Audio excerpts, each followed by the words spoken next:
Gubernur Sulawesi Selatan Nurdin Abdullah meminta mahasiswa dan juga pemerintah kabupaten kota untuk mengkaji fenomena alam yang dapat menyebabkan banjir di sejumlah daerah. Ia juga menghimbau agar warga tetap siaga melihat tanda-tanda alam akan adanya hewan predator yang bisa saja muncul di sungai akibat luapan air.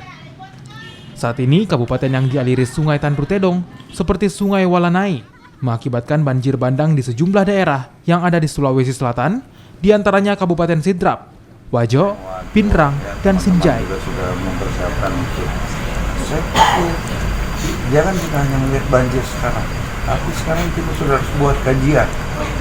Ya, ini banjir apa sih sebenarnya? Penyebabnya dari mana? Apakah ini tahunan atau 10 tahunan atau banjir periodik? Ya, ini harus sudah kaji. Dan ini harus masyarakat tahu supaya kita mengambil langkah. Kalau sekarang turun bawa sembako tidak berumum itu kan sementara.